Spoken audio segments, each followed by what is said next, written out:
This is a Military Bottom Line Podcast, episode 49.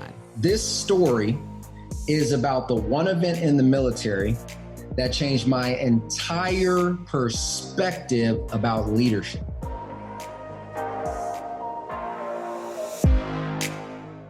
Welcome to the Military Bottom Line Podcast, where we learn from veterans and those currently serving how to make the most out of a military contract.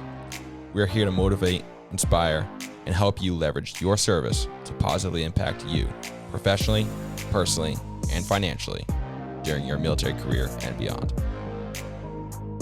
Hey guys, thanks again for tuning in this week. Super grateful for you guys to be tuning in again. If you guys don't know, I do consulting calls. If you are currently thinking about joining the military and you might have an idea in mind of what you want to do and what you are trying to get out of it, I've done now 3 different calls with people. Right now it's free. So if you have any questions for me, we can jump on Zoom and talk it over and hear kind of what you are pursuing and why you're pursuing it. And hopefully I can kind of point you in the right direction, because not every military route is built the same. And in my opinion, there's one optimized for what you want out of it.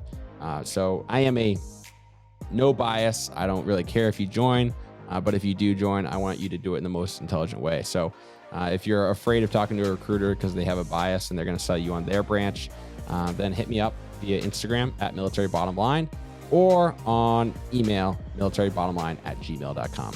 But without further ado, on this week's episode, I have Michael Glaspie. Michael is an Amazon best-selling author for The Elite Investor. Michael is also a former Green Beret who just transitioned out over a year ago now. And he is now taking his experience in the Special Forces world and putting it to work in the business world. So I really hope you guys enjoy this episode. I think it's a great one for anybody who's considering Special Forces, considering the military, or nearing that transition and want to hear about some great opportunities to work with him and Shelby in 5 Pillars Realty. So hope you guys enjoy. What's going on, Mike? Thanks for joining me today. Hey, what's going on, man? Thanks for having me. Yeah, dude. I know Shelby from 2 episodes ago connected us, and I've seen your name come across Instagram a couple times via your podcast and your real estate ventures. And I know you've had 11 years in the military doing some pretty awesome stuff. And so I know, you've got a great story to tell. So I'm looking forward to hearing kind of what you did through those 11 years and what made you join in the first place. Yeah, absolutely, man. I'm glad. I really love the platform that you have. I think this is something that many people are missing, right? In the world, so many people are talking about joining, although it has slowed down a lot. Yeah. When we were looking at it. But there's a lot of things that people don't discuss prior to joining. So love what you're doing, man. Thank you. I appreciate that. Where are you from originally? From the greatest country in the world, Texas. Greatest country in the world. Yeah, the greatest country in the world, man. I grew up actually right outside of Fort Hood, believe it or not, even though I was the first person in my family to ever join the military. So I don't know what I was doing there. But then I went to Houston for high school and college, and I joined the military out of Houston, Texas. No kidding. Okay. So do you feel like being around Fort Hood growing up gave you that, that idea, or how'd you end up joining the Army? Man, I think subconsciously it kind of did. Yeah. When I was a kid, we used to always play Army or whatever it is. You know how it is as a kid, forts in the trees or whatever. But never in my mind as I started to get older did I think I was actually going to be in the military. I ended up actually joining the military. I had full intentions of getting a corporate job off of Wall Street or something else. And I ended up losing my scholarship. I had an academic scholarship in college. I lost it. And I was like, man, my parents aren't going to help me pay for college at all. They never were. I started looking around, and lo and behold, the military at that time was offering not only tuition assistance, signing bonuses. They're offering all kinds of stuff. So I was like, I have to join. What year was this? This was end of 08, beginning of 09. Okay. So January 2009 when I signed. Pretty good ops tempo still going on at that time. Yeah. It was still rolling. So you had an academic scholarship and lost it. So you started going to college and then found yourself, having to foot the bill, and that was kind of the catalyst. Yeah. So, I mean, ever since, my father always made me earn everything, right? Ever since the age of 14, I had to pay for my own toothpaste, my own deodorant, like seriously. And I appreciate him now more than ever, but he was a very authoritarian figure that said, hey, look, if you're a man, you're going to earn it. So while working my way up to college, I mean, I always had multiple jobs and I was like, okay, I'm going to go to college because that's what I was taught. Yeah. And I'm going to work my way through it no matter what. But I got the scholarship and I was like, oh, yes, I made it. And I just got too big for my britches, man. Went in there, started partying, lost it within a year and a half. And I was like, oh, okay, Mike, you got to do something. Man, so that's, I mean, that's a huge blow. That's got to be worth tens, maybe even over $100,000. Yeah. Because you partied too hard. And, and you know how everything goes with the military, man. So everything about being young and having a concept of money is just, it just doesn't exist. It really doesn't. Yeah. And I've blown my fair share of finances at a young age. And that was one of them. Huge disappointment for sure. Yeah.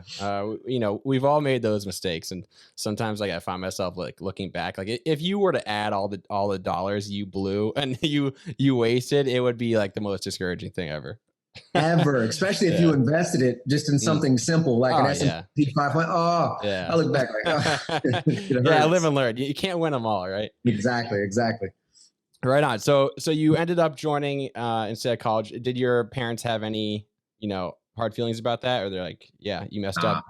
My dad was it was like, hey, you sleep in the bed you make type of thing. Yeah. He was like, hey, either you're going to do that or you're going to work 5 jobs and pay through it, or you're going to drop out.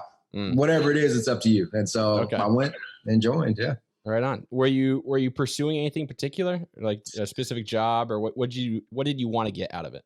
So that's a very good point. So when I joined, this is how I originally joined. I was only looking to pay for college. So I actually joined the National Guard right out the gate. And I went to the recruiter and I said, hey, what's the job that's going to pay me the most and be the simplest? At the time, it was 88 Mike, which is a motor transportation specialist, truck driver is what it was, right? Yeah. $20,000 signing bonus for a kid that's 19, who never had money, right? Yeah. You join the Guard. So I went, did my thing, Fort Leonard Wood, all that good stuff, came back, and then I got into my college's ROTC program. And in my mind, I said, hey, if I'm going to do this, let me commission. I got an obligation, might as well make some more money. For sure. And so going through that whole process, it wasn't until I joined the military where I really started to fall in love with the military. So being a Texas boy from my family didn't have a lot of money. I never left the state of Texas. I never even took a plane flight, right? Wow. I never did anything. And as soon as I joined the military, I had $20,000 in the bank account. I've already flown to 2 different states. Yeah. And then I was lucky enough to be one of the top performers in my class. So I did air assault and airborne my first year in the Guard. Wow. As a truck driver? As a truck driver. Unreal. So for me, I'm like, oh my God, why wouldn't I? I've now been skydiving, flown in a helicopter, all these things, and I got paid to do it, and I got a bonus. I was like, oh man, now I'm looking at the military more seriously as a career. And it wasn't until that point in time I started looking at all the options. And then I decided, hey, I'm actually pretty good at this. I really want to test myself. What's the most rigorous thing I can do? And it was at that point in time where I started finding, a Ranger Regiment, Special Forces, all these different things. And I decided, hey, I want to go out for this. Now that I know I want to go out for this, I got 2 options, commission or enlisted. And in the realm of special operations, it's typically the enlisted that are doing a little bit more of the hands-on work, which is what I wanted. Yeah. So that's when I resigned my commission. And then I decided just right after I graduated, I went in active duty. No kidding. So you turned down an officer slot just because you wanted that hands-on. Yep. I had already went to LDAC, which is the senior year, basically evaluation for ROTC cadets. I had already completed that. I had actually gotten top 20% that year. I was already guaranteed certain slots within the Guard, by the way, not active because I had all those other things, but I decided to turn it all down and then I went active. Wow. Okay. So you enlisted in the Guard, and then how long were you in the Guard before you started a ROTC program? Technically 6 months at max, because that was included me shipping out to basic, going to AIT. Sure. And then as soon as I came back, I had already thought through it while I was out there. I walked right into the RTC program and signed away. So 3 years of simultaneous guard duty, ROTC, college. It was a little less than that, because it took me, I had already completed almost 2 years of college before I went through the guard. So it was roughly about 18 months to 2 years of that S&P program, which is simultaneously membership program. What did you end up studying? Business. Business. Okay. Yeah. I just knew in my mind I wanted to go to Wall Street. Now I still have an affinity for business. I really do. But I studied business, even though I attempted to change my degree to what was it? It was mechanical engineering. Man, one class. I think it was like trigonometry. I went crawling back. I was like, put me back in business. Put me back in business. I started down that road for a little bit. I'm like, nope, this ain't for me. No, not at all. Right on. So I imagine you did not use your business degree a whole lot in SF. No. Nope, not much at all. Yeah. Okay. So what did that, so after you graduated, you turned down the commission and you started the pipeline for Special Forces. How long is that pipeline? And give us a snapshot of what that's like. Yeah, absolutely. So coming in, I was already in the military. So they have a program called 18 X-ray program. Essentially what that means is any person that can come off the street and go straight into a train up program to go to selection. Okay. I was already in, but I was able to go to the small train-up program, which was just about 3 weeks long. So it wasn't much, right before going into selection. And what selection is a 30-day assessment where you're doing rucking, teamwork, land navigation, running, all that stuff. And they're just evaluating you amongst your peer group. If you meet a certain qualification level, then they will allow you, or they will accept you into the qualification course, which at the time was 2 years long. Wow. And you cover everything from language, MOS training, job training. You'll do unconventional warfare training, small unit tactics, all these different things over the matter of 2 years. That has changed recently. It's different now. But for me, it was a whole 2-year training program before I ever actually landed at a unit where I was operational. 2 years. Did you find at any time, similar to you starting down the mechanical engineering route and be like, nope, like, did you find yourself at any time having the same thoughts of like, forget this, let me go back to driving trucks? Or, because it's a pretty arduous, pipeline. So it is. And, there was one thing that, so my father used to try to tell me, don't quit. Whenever you start something, don't quit. Yeah. But I actually had a teacher in my life. His name was Mr. Burns. He was really impactful. He was like, sometimes you got to know when to quit. Right. And in my mind, I always had it misunderstood. So I thought, like, if you told me to do something or you put a bug in my ear and I'm starting it and I don't like it, that means that I just need to keep my blinders on and finish it anyway. But instead, that meant be selective on what you do. And when you do decide, go all in. Yeah. And I was all in on some SF. If I had not made it, I don't know what the hell I would have done. So in my mind, it was like, this is it. I'm going in. And I was 110% all about it. Awesome. So you had, you joined the Guard in the first place for college, but then at that point you realized, like, I really have a passion. I love the military and what it offers. And so, was it because you had already gone to airborne school that you're like, I just want more of this? What were you pursuing within SF that you decided to put yourself through that? Yeah. So for me, I think everybody has a certain level of self-confidence. Sure. I know where I'm good at and I know where I'm not so good at. But I know that if I'm putting my best effort into it, I know I can learn and I know that I can be an asset. Yeah. So when I was looking in the military, I wanted to be around a peer group where I would be the weakest link. And so I know by going SF, everybody here is at a whole nother. Everybody here scores, 290, 300 on the PT test. Everybody here can ruck 12 miles. Everybody here can shoot. And so for me, it's like, okay, now let me see how I compare to these individuals. So that was the origination between pursuing SF. And then beyond that was knowing that once I'm amongst those individuals, the types of experiences that I would get, I would never experience anywhere else. Yeah. Like you only get one life, right? So you might as well go for it. Yeah, that's awesome. Yeah, I know. I mean, I guess I can't speak for everybody, but I know I joined the Marine Corps like wanting to challenge myself, and I found that like a lot of people want that, and then they kind of get into just the regular fleet, and then they get comfortable and they stop challenging themselves. And so like you just kept going and challenge yourself as much as you could, whatever the next level was, you pursued that. And so that's awesome. And I think it's dangerous for the people that like get to the fleet and like, this is good enough. I challenged myself here. I'm good. Let me coast now. So I think constantly pursuing that self-improvement is like huge. Yeah, I think it's everything, for lack of better words. But there's a gentleman named Patrick Bet David. He's an old Marine. Oh yeah, he's very, very successful guy. Wrote some books. Super popular guy.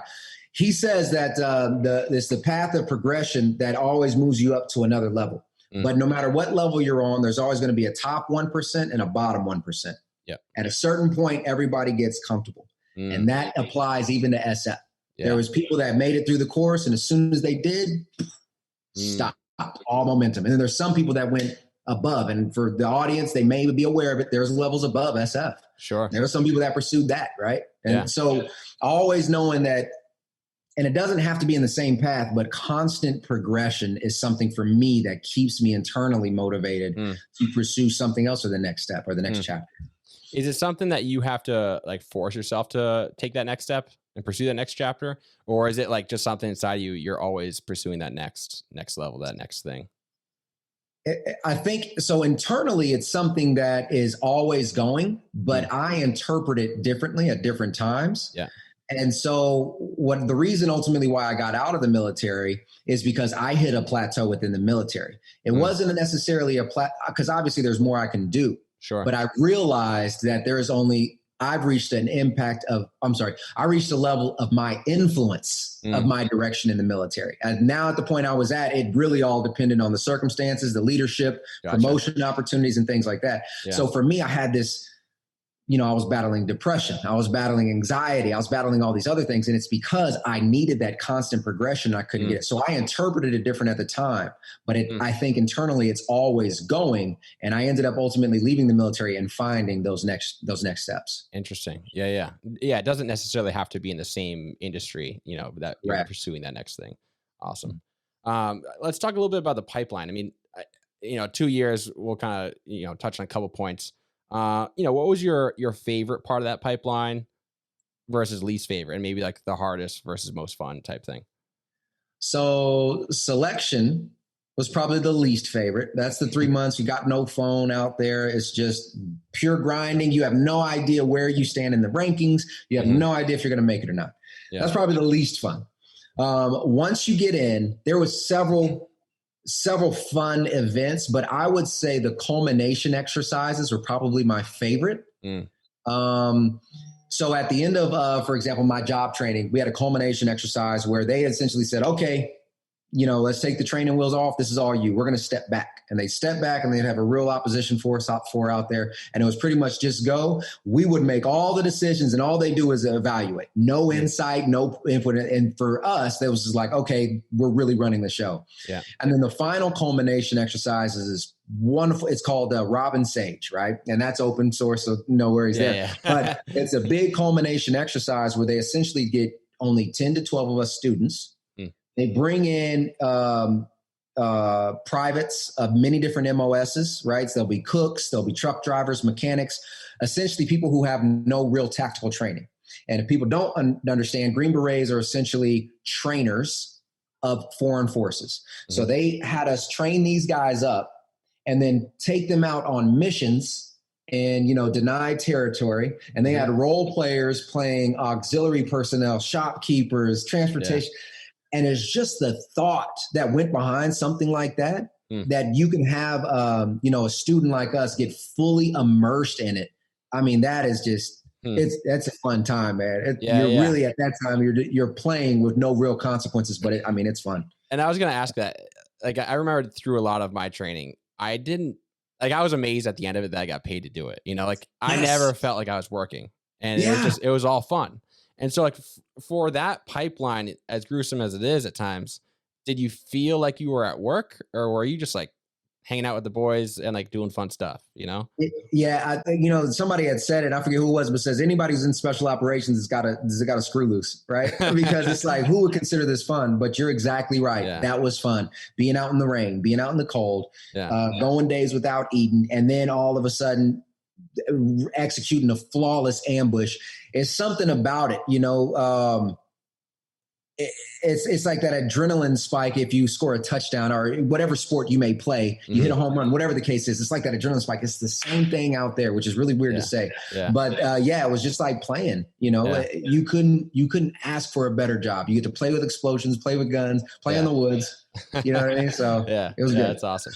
So a total of 11 years in, give us a snapshot of what those 11 years looked like. So you basically did what you said, 2 years roughly in the Guard, and then 2 years of, SF pipeline, 7 more years of deployments and workups basically, or how did that look? Pretty much between the Guard time and the time that I graduated is actually just right about 3 years. So at about 3 years. It took me, because I was stationed or I was assigned to third group, the entire Special Forces training ground is in Fort Bragg, North Carolina, and so is third group. So my assignment literally went right over. I was in group almost immediately. And then from there, I was assigned to a team. And within 6 months, because the senior Bravo at that time, and just to kind of explain to the audience how it kind of works, you have 2 personnel per position, right? So you have 2 weapons sergeant. One is going to be a junior, the new guy. One's going to be senior. Same thing with with medical, engineering, so forth and so on. So I get there, our senior Bravo, senior weapons, he leaves family emergency right before a deployment. I become senior Bravo. So as soon as that happened, that kind of opened up responsibilities and roles for me a little bit more. We completed that. We went to Afghanistan, came back, went back out to Africa, came back. I had a couple other special assignments where I was working with Joint Task Force, translating French intelligence, right? And then I had some other assignments where I was working in the embassy, being the direct liaison between special operations and the U.S. ambassador. So the spectrum of assignments was huge. Bar none. Yeah, it was huge. And it just kept going. Even in this field, it sounds like you still had a fair share of office time almost, if you're working as translator and a liaison, like that's not necessarily field work. I mean, maybe a different kind of field work. But it's not all out in the sand or out in the woods. I mean, there's a good spectrum. They say that, we're basically a war fighting diplomat, as a Green Beret. We have to be able to do many different things with very little oversight at a drop of a dime. We have to be able to present to U.S. ambassadors, and we have to be able to fight alongside our partner forces when necessary. The experience, and that's why the qualification process is so rigorous and why it takes so long, is because they're evaluating maturity level. They're evaluating your endurance for things like these. They're evaluating your mental capacity to be able to learn, adapt, communicate, keep your temper calm, all these different things. The experience was something I wouldn't trade for the world, for sure. Yeah, that's awesome. How do you feel like I don't know, this is the first time I asked this question. How do you feel like your perspective changed over those years? I mean, whether it be just from the military or seeing the world through lens of SF, I mean, how did that change the way you look at the world or your own life, I guess? I love that you asked that question, because I personally believe that Americans as a culture, we have rose-colored glasses on. We're seeing life, from a first world perspective, and we complain when we don't have internet, phone service, whatever the case is. One thing that SF has opened my eyes to is when we go places, we're not going to Paris, we're not going to these beautiful London. We're going to third world countries, poverty stricken, terrorists, all these different things, terrorist groups where, if you guys remember Boko Haram, they kidnapped, 30 some odd women from a village just because they could. They said IEDs. These things are serious, right? Medical systems don't exist. Infrastructure doesn't exist. People are using the restrooms inside of holes in the ground or in canals in the streets. Yeah. These are real things, right? And so for me, it really brought a sense of appreciation for what I have here, and to understand that others would give anything to have a morsel of what we have every single day. And so it just changed my entire perspective of life. I don't complain much anymore. I mean, obviously we all complain, right? But I definitely count my blessings a lot more now than I did prior to those 11 years. Yeah. Is it still, I mean, is that instinctive now? Or do you find yourself, I mean, as a businessman trying to grow your business and, you know, I don't want to say like accumulate more, because I know it's not all about that, but in essence, it's like, you know, increase profits, increase growth. Like, do you have to keep yourself like constantly reminded of, you know, those lessons learned and that perspective gained, or how do you kind of like teeter that line? That's another great question. So what I've realized is when we look at opportunities within the entrepreneur space, a lot of times opportunity arises because you're trying to solve a problem. And what you'll realize is the bigger the problem you can solve, the more you potentially can make. Yeah. Typically in the American culture, we're used to very structured outlines, right? Go to college or go to school, get a job. Jobs are abundant here. Unemployment rate is maybe 6% right now from the time they were recording, which is extremely low considering some of these other global places. Yeah. If we literally pick ourselves up, drop us off in another country, middle of Africa, middle of the Middle East, Afghanistan, things of that nature, entrepreneurship is a necessity because they need it for survival. When we look at all of these wealthy individuals, Bill Gates, Elon Musk, all these, they did their PayPal and their Microsoft. Yeah. Now they're trying to solve world hunger. They're trying to solve space travel. They're trying to solve problems that are global. Yeah. The reason I bring all of that up is, you know, as I accumulate my growth within my businesses, I keep myself humble and realize that whatever success I may have in the moment is this big in the grand scheme of things. So I don't allow my head to get big because I haven't done anything. Yeah. I've affected 50 people. There's a whole world out there. Yeah. You know what I mean? So I keep myself humble and I keep that grind consistent. Yeah. So you're more looking at the impact you can make rather than kind of like focusing on, you know, your life, your business kind of thing. It's more of like, how can I impact the world?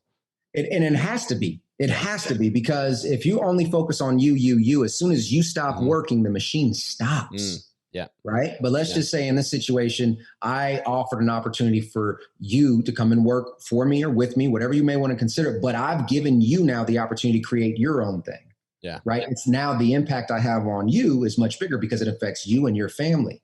But now guess what? You get to spread that seed. You get to spread that seed. Before you know it, that chain is evolving to the point where you're compensated for life. See, if you only focus on you, as soon as you stop, the income stops. You can't focus on you. Business does not work that way.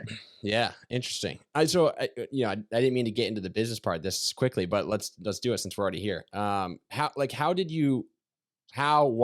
did you spend, 7 years active special forces, Green Beret, to transition into business? Like, where is that connection that you decided to get out and pursue that? Yeah. And what are your business ventures right now? Because we haven't covered that either. Yeah, for sure. So for me, I realized I love, playing soldier. I love doing my part. I love being part of a team. I love the experiences, but I am a horrible employee. What I mean by that is I like the freedom to, kind of make my own decisions, fall on my own face, get my bumps and bruises, learn from them, and kind of move on. Yeah. In the military, especially within special forces, they gave us a little bit of that ability to kind of navigate freely, but we always had oversight. It's still the Army. Sure. The grass is still grass, right? Yeah. So at a certain point in time, I realized that I no longer had impact over my growth. Period. As you're fully aware, military will allow you to move laterally until you meet the minimum time requirement of your pay grade before you carry. And it's like, come on, man, if I'm accelerating past all these people, I need to be able to be bumped up. Now you're halting my progress. If I'm not swimming forward, I'm not treading water, I'm drowning. right? Yeah. So I need to continuously be moving forward. So I was looking for different ventures. I've always loved business, even as a kid, selling and trading and Pokemon cards. I used to do that, candy, all that stuff. I love the concept of supply and demand, for lack of better terms. Yeah. So I started my business about 2 years before I was going to get out of the military because I wanted to have my paycheck essentially replaced prior to getting out. That started off with real estate investing. And so I started off real estate investing, doing all kind of creative stuff too, because I didn't have much money, enlisted in the military. You don't have that much. Obviously, VA loan, house hack, cool. VA loan, live in, flip.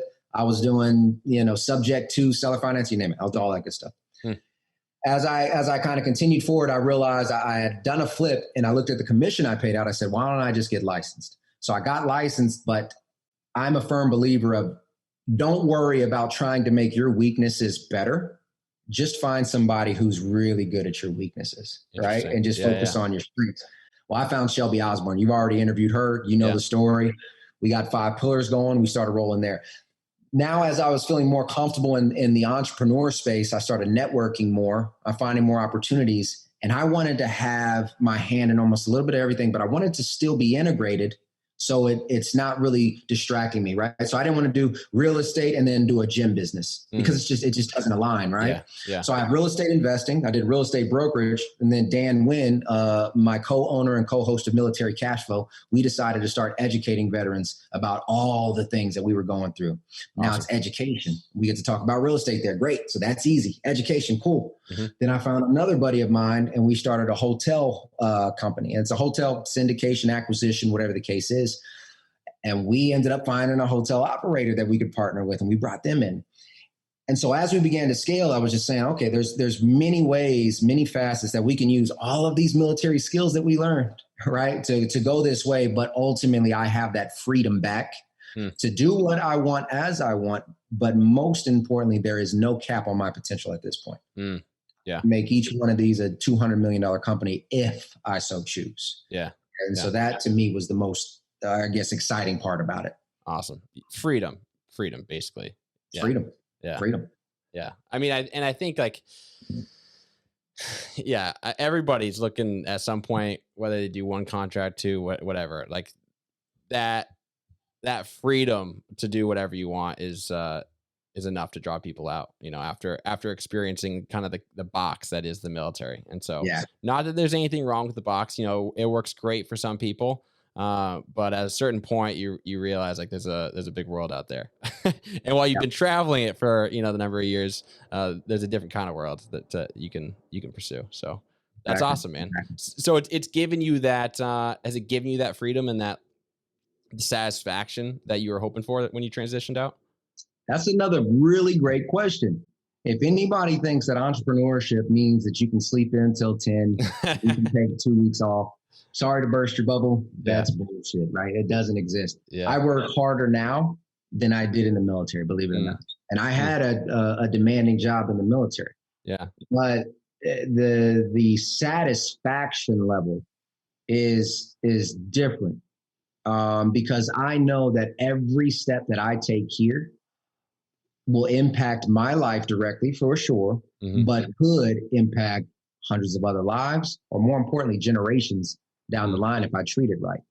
Right. So it's a learning, it's constantly learning, it's constantly evolving, constantly adapting. It's forcing me to be a problem solver. It's forcing me to look at every situation and make the best of it. And so it's really engaging. It is satisfying. It's a lot more work than I thought, when I originally started it. And I don't think there is ever a passive business. I don't think that really exists. You know what I mean? Yeah. You mean that stuff on Instagram that we see those people always on vacation and flossing is not real? Nah, I don't think so. They probably hired the videographer for that and then they went back to the office. Yeah, right. Yeah, no kidding. You touched on it earlier, and I think it's like a common, it's a common thing in the military. I feel like, you said on your way out, you were struggling with depression and anxiety. Yeah. Was that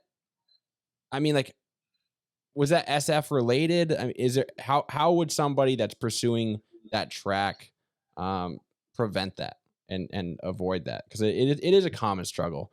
But I don't feel like that really gets like talked about much. It's just almost an assumption that at some point you're going to struggle with that. Yeah, and that's another thing that bothers me. I don't talk about it much, but I am open to talk about it because it is a real thing. I won't say it's SF related by any means. I think it's military related. Now, some of that depression was, I did lose a lot of good friends over there. Some of them very, very close to me during times where I was there with them. Right. So there's certain situations that does impact you. But let's be honest, regardless if you was in a combat situation, you just spent 10 years of your life identifying as something, a part of a system, a part of a team. Yeah. And now you're transitioning out and you're like, well, who am I? You know what I mean? It's a serious thing. And so it's an identity crisis. It's anxiety. What happens when my paycheck isn't coming in? Yeah. What happens if I made the wrong decision and I want to get back in 6 months, but because I'm injured, they won't let me back in. If I just suck up the injury now, I can stay. What happens if I report all my injuries and they ban me for life? They kick me out, right? Yeah. There's all these concerns that just float through your head. And unfortunately, the one thing that the military does not do well is if you ask for help, they will push you around the wagon wheel until you say the magic words of, I think about hurting myself or somebody else. You have to say those words. And I think that's where the military can improve. Yeah. Because I just needed somebody to talk to. Now, luckily, thankfully, I have plenty of people in my life that was there to kind of, help me navigate some of that. And I mean, I still struggle with it today, to be quite honest. But it was something that I don't think it's avoidable.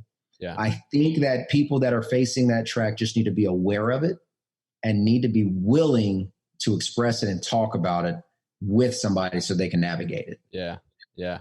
That's an interesting point. Like I never really considered it. Cause it is like, I mean, yeah, it seems to be part of military life. And you kind of pointing out that it's related to like, you have these, whether they be injuries or concerns, but like, if you say it, if that injury bothers you too much, then you're afraid of your career getting hindered.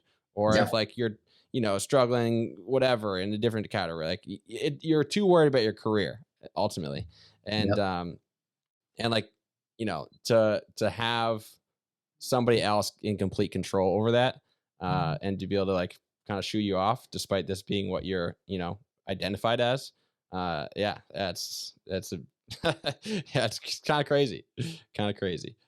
There was a guest a couple episodes ago, Jamie Grant, who's a SF guardsman, and he talked about the day he retired, about how like he basically hung his identity up in a closet, and I'm like, man, that is like well said. Like you have this uniform that you have identified with 11 years, 20 years, whatever it may be, and to like put it up in the closet and close the door is like definitely a difficult thing to do for sure. And I actually never heard of it phrased that way, but that's exactly what it is. I have my uniform pristine, from the day I left, hung up in my closet.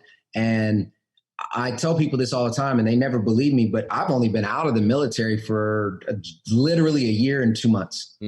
And 11 years of my life, it's been a year and 2 months. And I feel like I can't even identify with the person that I was. The mindset, what I was concerned with day in and day out. I feel like I can't even identify with that person. Like it's two different people. I literally hung it up in the closet and shut the door. So I've never heard of it phrased that way, but I can definitely relate to that. What has been helpful for you in the transition?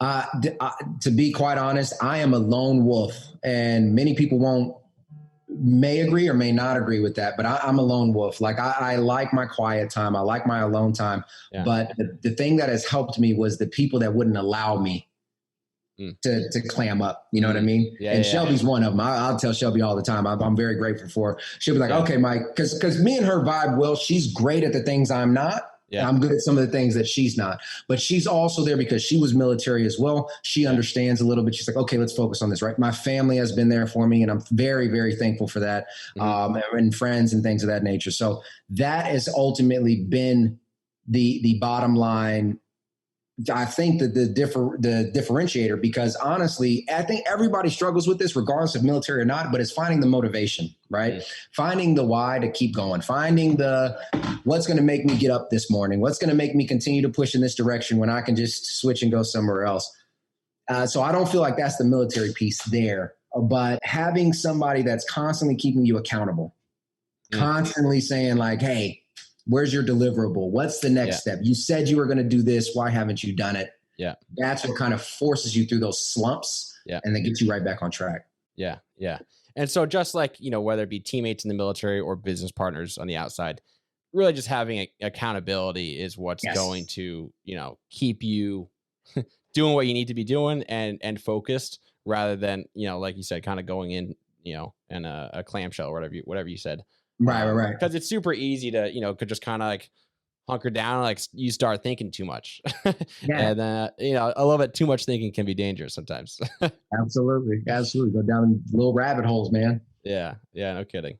I know we're kind of jumping all over the place, but for people that might be pursuing the SF route, maybe they're preparing for that pipeline.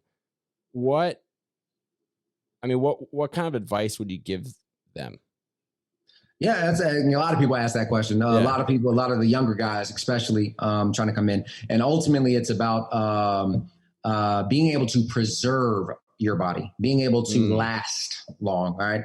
So a lot of people will train to be the fastest or the strongest, and that's all fine and dandy. But when you look at some of the guys that make it through, they're some of the least impressive aesthetically. Right. So they're smaller than you might think, skinnier than you might think. Right. They can just last. They don't get injured. As soon as something tweaks, they handle it. Right. They focus on being able to do 10 hours at a time, whatever the case is. And ultimately, you're going to be beat up. Military in general, you're going to be beat up a lot. But in SF, you will be destroyed. You will be pounded.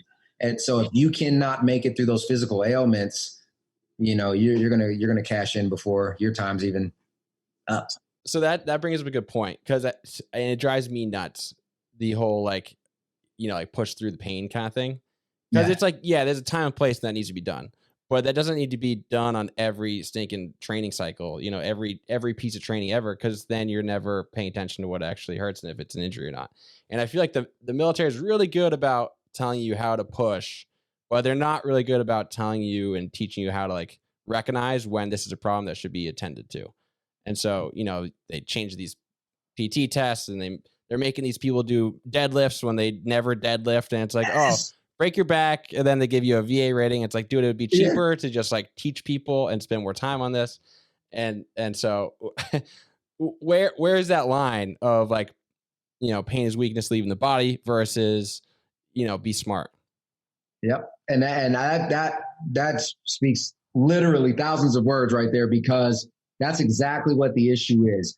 Now, one thing I will say I do appreciate about the SF community is they actually did invest into our preservation. So once you do make it across the finish line and you join group, we have nutritionists, physical therapists, personal trainers that are world class, that are assigned to us completely free at our own fruition, right? So they want us to be preserved and at the peak performance. But just like you said, that is not a mass message across the military. Yeah. And there's too many individuals who get a position of power and abuse it and think that, hey, God, get your ass over there. And the person is actually injured. And they ruin that young person for life. Right. And then again, like you mentioned earlier, especially young, 17, 18, 19, worried about your career, you're not going to say anything. You're going to suck it up. You're going to show up to PT the next formation. You're going to go on that next mission the next day. And before you know it, your hip is ruined. And I mean, it's just a horrible job about education. The standard does not have to be for 22-year-olds to get out with a back injury and a knee injury. Right. It's like, dude, come on, Yeah, I mean, it's funny because I was talking to my dad. My dad's well in his 60s, and we were just talking. It was just casual conversation. I was telling him about everything. I was like, yep, fully separated, herniated disc, 2 concussions, stitches. I was naming all these things that I got during my military service, and he was looking at me like, what the hell happened, son? I'm like, that happened in 10 years. I don't know what to tell you. But it's you're exactly right. the military will put miles on your body like never before. And that's okay as long as you're mentally prepared and you're dealing with them properly along the way. But most of us aren't. Most of us are just sucking it up. Yeah. How do you feel about that trade-off? Like you enjoyed your 11 years, you got to do some cool stuff, but you know, like when you're listing off some injuries, it's like, dude, like those are pretty intense injuries, you know, that last. Like, how do you feel about that, you know, transaction, if you will? You know, hindsight is 2020. Yeah. If I could have gone back, I would have not traded any of my military experiences for the world. I would have just preserved my body a lot better. I would have, you know, sought attention, medical treatment, whatever earlier. Yeah. But I will say sometimes it's frustrating. You know, I'm 32 years old. Sometimes it hurts to get out the bed. And it's like, come on, I'm young. You know what I mean? I feel older than I really am. Sometimes I can't participate in some of the activities. Like I can't do any type of deadlift, hip hingement type of thing. I just can't, right? So sometimes it's to be completely honest, it's a battle of masculinity within myself because I know I'm young. I know I'm not weak. But now I can't do what the dude next to me does, right? Or I can't do something with my girlfriend or whatever the case is. And so it's another internal battle that plays again on that depression and that anxiety and everything else. But it's just about being able to express it and talk about it and kind of navigate those hurdles, man. Yeah. And what's crazy is that you could have done another 9 years or even more. And like, just imagine what you'd be like, you know, like, holy smokes. It'd be an IV right here. I mean, it'd be bad. Oh. Yeah. Like riding a wheelchair around all week until it's time to go on an op. And then like, all right, let's make it happen. I got it. Yeah. So, I mean, for anybody who's thinking about whether it be just, you know, regular military or SF, preparing for longevity and taking care of the body is, you know, you're the only one that's going to take that upon yourself and make sure that you're watching out for your body. Otherwise you're going to, break. So good advice. I appreciate that. I think, it's not brought up enough. But awesome, man. So what would you say are your, you know, favorite place that the military sent you versus the least favorite? Because you're still in North Carolina, are you not? Yeah. I'm in Charlotte, North Carolina now. And that's where I operate my business out of. Let's say favorite place, hands down, is Ouagadougou, Burkina Faso. Most people have not even heard of it. Never heard of it. When they told, ever. When they was like, Mike, you're going to Ouagadougou. I said, bless you. What the hell is that? I was like, I didn't know what that is. But that's actually the capital city inside of a small country in Africa called Burkina Faso. And the reason it was my favorite is because the people there were so nice, open arms, come in, let's eat, let's share, let's talk. And although I was on assignment, I had the freedom during that assignment to go out and do what I have to do with the local population. I loved the people there. The culture there was amazing. Second favorite place was Hohenfels, Germany, which a lot of people go there just for their training exercises. I went there for a training exercise, but gorgeous place. Mountains are gorgeous out there. Just beautiful. Awesome. Least favorite, Chad. Chad is another country in Africa. Least favorite. That was hot, dry, and the people were not that nice. They weren't as nice as the other country. But I mean, I'm grateful for every place I've been. Every place I've been, I've either met somebody or had an experience that I kind of, I keep with me a little bit. It's impacted me one way or another. So I'm very grateful for all the places I've been, but I definitely wouldn't travel there again, put it like that. Yeah. I would definitely fight against that. Yeah, absolutely. I feel like a lot of a common question that like recruiters get, and I remember trying to get an idea of like when you talk about liking a job or somebody likes a job, when you're young and signing up, the expectation is that like you like every day, like every day is great, and no matter what job it is, you're going to have some bad days. But I think when people don't really understand the military at all, it's hard to understand like what the spectrum would be. Like, in high school, you have a good day in high school, you have a crappy day in high school. And like, if you're not in high school, you don't really know what that spectrum looks like, or if you haven't been in high school. But so what does that spectrum look like for you, through those 11 years of like a good day in the military versus like, this freaking sucks. Why am I here? Yeah, I'll put it like this. For everybody who's thinking about joining the military, you've done something in your life, whether it was organized sports, chess, whatever it is, that you've done something where you had a good day, had a bad day, where you've won a tournament and you've got last place, or whatever the case. You lost the big one, you won the whatever. It's going to be the same thing that you're going to experience no matter where you are in life.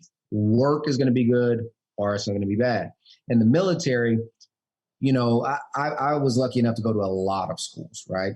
I went to Special Forces Sniper Course, Airborne, Air Assault Ranger School. I mean, all these schools, right? And even though as a young, hungry soldier, you said, oh, I want to do it all. I want to do that. I want to do that. I want to do that. And then you get the opportunity. You're like, yes. Then you get there and like, I'm here. Yeah. And then you're on your third event and you're like, what in the shit is this? Why did I want to do this? Why is it so cold? It's raining on me. So understanding that my spectrum was a lot of internal congratulations for getting the opportunity and like, why the hell did I sign up for this type of thing? You know what I mean? But I have this weird like tick, right? I say like everybody in SS got this weird screw loose where I actually like the discomfort because it forces me to get a little bit out of my comfort zone. And it forces me to have that internal mental battle that says either I'm going to win with myself or I'm going to lose and allow myself to quit. I never do that. Right. Yeah. So for me, I enjoy that challenge. So, I mean, the military sucky days were the days that I kind of needed to get me to the next one until I hit that wall where I realized I plateaued. And then I was like, okay, I have to take a change of course.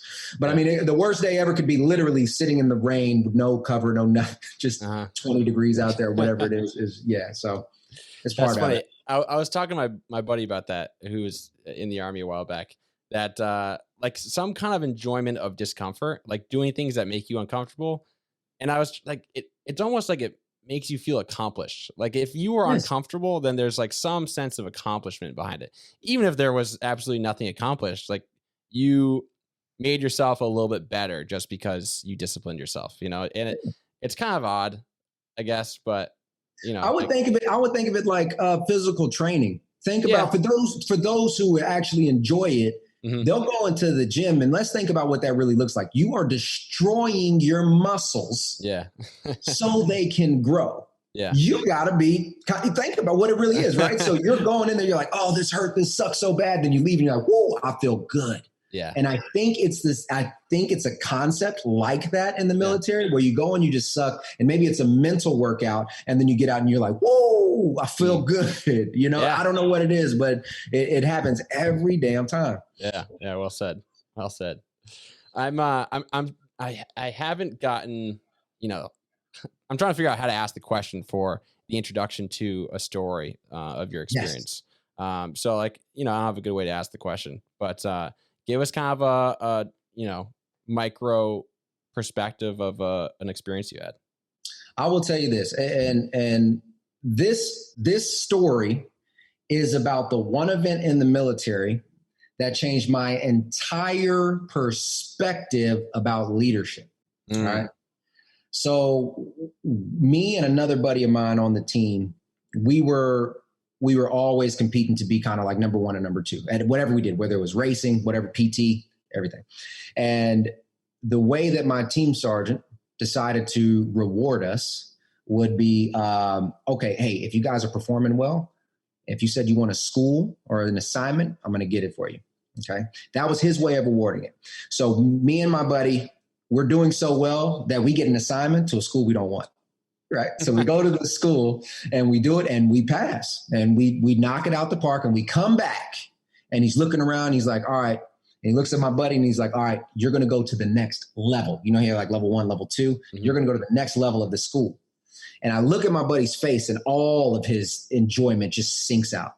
And I was sitting there just watching it. And I was like, what the hell? Why does he look mad? And then I turned around later on that day and I went and talked to him. I said, hey, what's going on, man? What, you got this opportunity for this school. And he says, man, my wife's pregnant. I'm about to have my third child. I've literally went to training, deployment, came back training. And now you're going to send me to another. I haven't seen my family in 9 months. Dang. I just want a month to be with my family and my newborn baby. And I was like, damn. Literally maybe 2 months later, I heard this thing. Everybody's heard of the golden rule. Treat others how you want to be treated. The concept of this person that mentioned something, he said the platinum rule. Treat others how they want to be treated. And I realized that the team leader, the team sergeant, his fatal error was he was trying to reward this guy with what he wanted. And what ended up happening was he ended up quitting. And he was a stellar soldier. But he was like, I can't do this anymore. I no longer want to be operational. I'm going to resign from the operation side, and I'm going to go of the more administrative side of the SF realm, teaching and things so I could be with my family. And so for me, especially as I've transitioned out and we're now building the companies and everything else, I have made a very conscious effort to try to identify what all of the members of the team, how they want to be treated, how they want to be rewarded, because it's not always monetary. Some want time off, some want special assignments, some want promotion.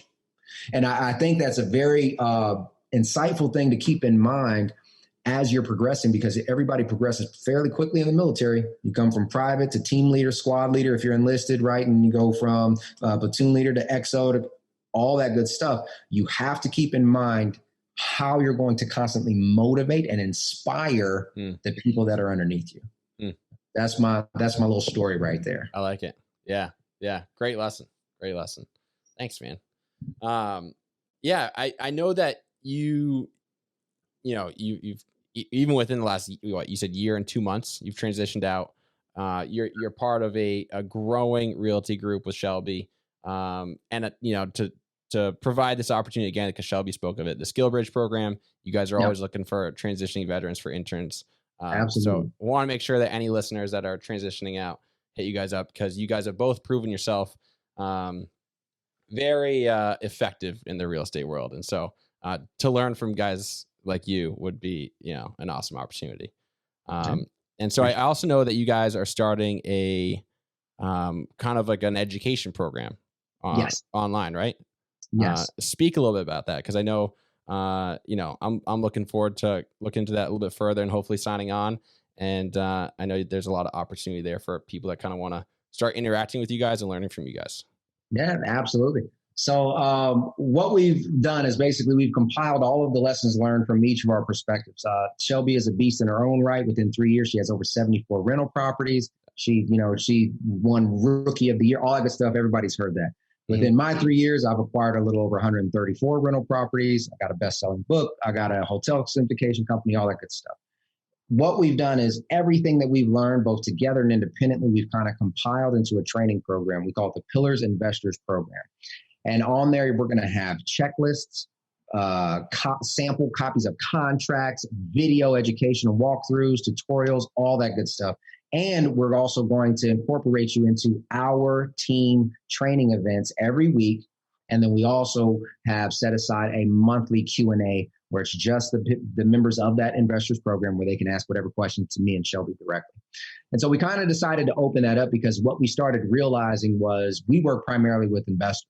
And many of our clients end up having more questions than they have answers, right? They typically are coming to us for that guidance so they can purchase their first property. So we decided to go ahead and just compile some of the information that we've had and then create that program for them. Nice. And so if anybody's looking to get more information, just reach out to me or Shelby. Yeah. I love it, man. Yeah. I think, not everybody has to accumulate 130 doors or 74 doors, but the VA loan is like, everybody should be a house hacker at the very least, with that kind of opportunity. It's like, there's no reason not to be. And so I think, having a baseline understanding of real estate investing would serve a lot of veterans and active duty members very well. So hopefully people hit you guys up, and I'm looking forward to learning more from you guys. Yeah, hopefully. And I appreciate it. Sure. Awesome, man. Well, I appreciate you coming on. Where can people find more information about you and, check out your podcast and hear what you guys got going on? Yeah, absolutely. If you guys want to check out the podcast, it's going to be Military Cash Flow. You can find us militarycashflow.com, YouTube, Instagram, all that good stuff. If you want to find the realty group, 5pillarsrealty.com, Instagram, all that good stuff. And then myself is just michael.s.glaspie. That's going to be my Instagram handle. michaelsglaspie.com is my website. And you can find me on YouTube and things of that nature as well. Right on. I'll link it all below. I love it, man. Thanks so much for telling your story, man. Yeah, absolutely, man. Thank you so much. Thanks so much for tuning into this week's episode. I really hope you enjoyed that episode with Michael Glaspie. Like I said, super inspirational. He's killing it in business. He killed it in the military, and he's done a lot, like a couple lifetimes worth of success right there. So I really hope you guys got a lot out of that. I know I did. If you guys want more on Michael Glaspie, I will link his profiles and his websites below, but I would also definitely check out his book, The Elite Investor, on Amazon.